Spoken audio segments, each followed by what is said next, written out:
SP ने UP में अच्छी वापसी की है।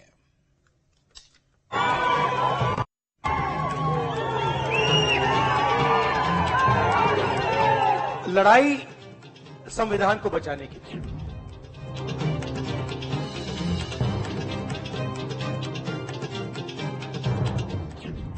तीन सौ पार के नहीं आशा, गठबंधन ने किया बंटाधार।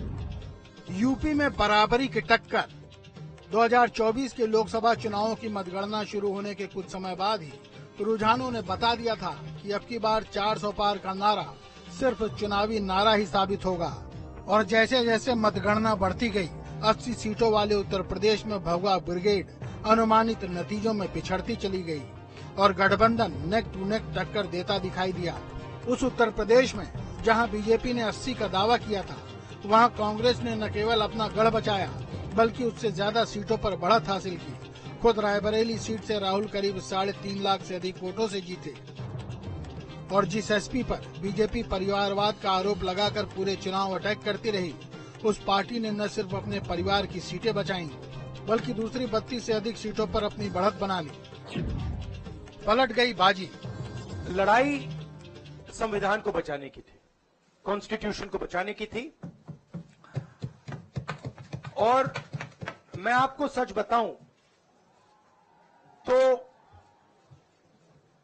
मेरे माइंड में था पहले से, जब इन्होंने हमारा बैंक अकाउंट कैंसिल किया, जब चीफ मिनिस्टर्स को जेल में डाला, पार्टियां तोड़ी, मेरे माइंड में था कि हिंदुस्तान की जनता अपने संविधान के लिए एक साथ खड़ी होकर लड़ जाएगी।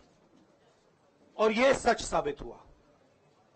मुझ में भरोसा था और मैं हिंदुस्तान की जनता से, इंडिया गठबंधन के पार्टनर्स से, कांग्रेस पार्टी के हमारे सब नेताओं और बब्बर शेर कार्यकर्ताओं से दिल से धन्यवाद करना चाहता हूं। आपने संविधान को बचाने का पहला और सबसे बड़ा कदम ले लिया है।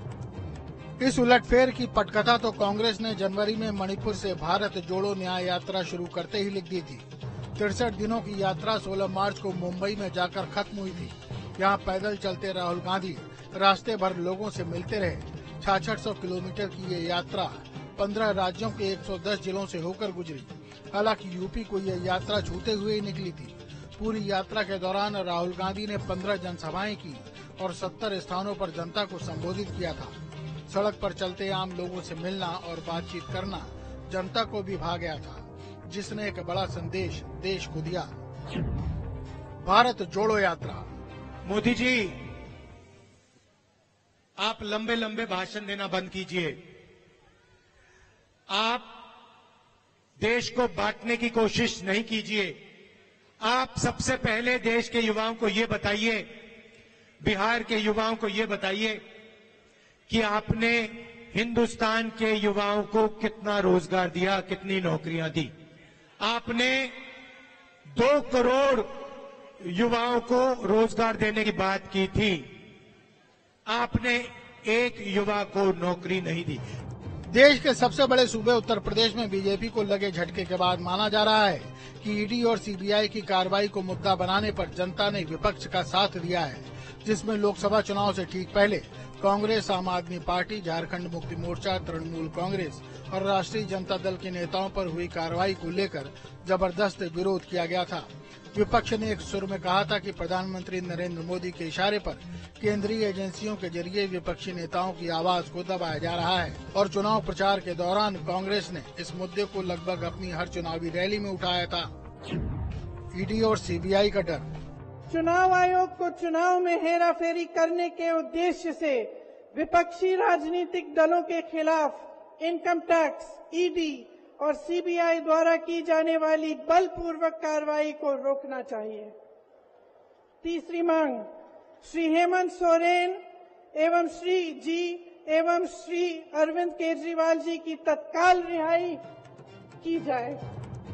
लोकसभा चुनाव में प्रचार के दौरान राहुल गांधी का खटाखट वाला बयान भी बड़ा काम आया।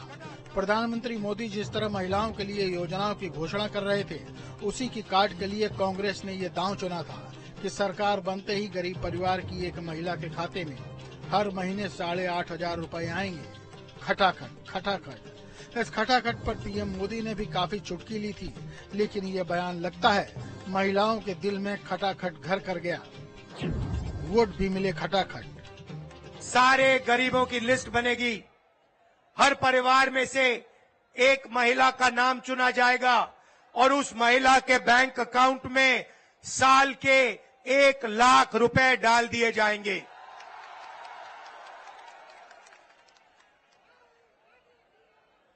महीने के 8,500 रुपए हर महीना 1 तारीख को खटाखट खटाखट खटाखट खटाखट खटाखट। कांग्रेस के घोषणा पत्र में इसके अलावा न्यूनतम मजदूरी 400 रुपए करने और 40 लाख सरकारी नौकरी देने का वादा था।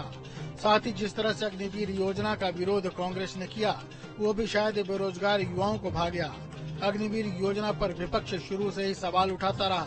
राहुल गांधी कह चुके थे कि सरकार आते ही वो अग्निवीर योजना को बंद कर देंगे और फाड़ कर कूड़ेदान में फेंक देंगे। कूड़े में फेंकेंगे अग्निवीर योजना। नरेंद्र मोदी कुछ भी कहें, 4 जून के बाद इंडिया की सरकार आने वाली है। अग्निवीर योजना को फाड़ के हम कूड़ेदान में फेंकने जा रहे हैं। ये नरेंद्र मोदी की योजना है। आर्मी इस योजना को नहीं चाहती है, ये ऊपर से थोपी गई है और हमारा पहला काम अग्निवीर योजना को फाड़ कर कूड़ेदान में फेंकने का होगा। हम 2 तरीके के शहीद नहीं चाहते हैं। अग्निवीर योजना एक जवान को शहीद का दर्जा नहीं देगी और जो नॉर्मल तरीके से जवान बनेगा, जो अफसर होगा, उसे शहीद का दर्जा मिलेगा। अग्निवीर को पेंशन नहीं मिलेगी, दूसरे जवान को पेंशन मिलेगी। अग्निवीर को कैंटीन नहीं मिलेगी, दूसरे जवान को कैंटीन मिलेगी। ये अन्याय हम नहीं चाहते हैं, इसलिए अग्निवीर योजना को हम रद्द करने जा रहे हैं, खत्म करने जा रहे हैं। कांग्रेस ने अपने घोषणा पत्र में जातियों और उपजातियों और उसकी सामाजिक आर्थिक स्थितियों की गणना के लिए एक राष्ट्रव्यापी सामाजिक आर्थिक और जाति जनगणना करवाने की बात कही थी। जाति जनगणना की मैंने बात कर रखी, पार्लियामेंट में रखी। हम करवाएंगे, चाहे बीजेपी करवाए ना कराए, हम उन पे ऐसा दबाव डालेंगे, उनको करना ही पड़ेगा। अगर नहीं करेंगे, परे हो जाओ, हम करेंगे। और गारंटी दी थी कि वो SC, ST और OBC के लिए आरक्षण की सीमा 50% बढ़ाने के लिए एक संवैधानिक संशोधन पारित करेगी। जाहिर है काफी हद तक SC, ST और OBC वर्ग इससे प्रभावित हुआ होगा। 50% से बढ़ाएंगे आरक्षण की सीमा। रिजर्वेशन की बात कर रहा हूं। आजकल 50% से ज्यादा रिजर्वेशन नहीं मिल सकती। ये जो 50% का लिमिट है, इसको कांग्रेस पार्टी की सरकार, इंडिया की सरकार उठा के फेंक देगी। और हम जो दलित हैं, आदिवासी भाई हैं, उनके रिजर्वेशन में कोई कमी नहीं आएगी। मैं आपको गारंटी देके कह रहा हूं। और जो पिछड़ों का हक बनता है वो उनको मिलेगा। यह माना जा रहा था कि मुस्लिमों का कांग्रेस से मोहभंग होता जा रहा है, लेकिन कांग्रेस ने साफ कहा था कि उनकी सरकार आएगी तो अल्पसंख्यकों को पहनने, खाने, बोलने और व्यक्तिगत कानूनों को मानने की स्वतंत्रता होगी। इसका फायदा भी कांग्रेस को इस चुनाव में मिला होगा और मुसलमानों का एक तरफा वोट गठबंधन को मिला होगा। लिहाजा कांग्रेस की तरफ से इस जीत की पटकथा तो काफी पहले ही लिखी जा चुकी थी, लेकिन जनता ने वोट देकर ये बता दिया कि जनता का भरोसा कांग्रेस पर बढ़ रहा है। अब गठबंधन की सरकार बनती है या नहीं, ये कहना तो जल्दी होगी, लेकिन इतना जरूर है कि कांग्रेस को प्रदेश में जिस खोई हुई जमीन की तलाश थी, उसे पाने में उसने काफी कामयाबी हासिल की है। चीन न्यूज स्टेट।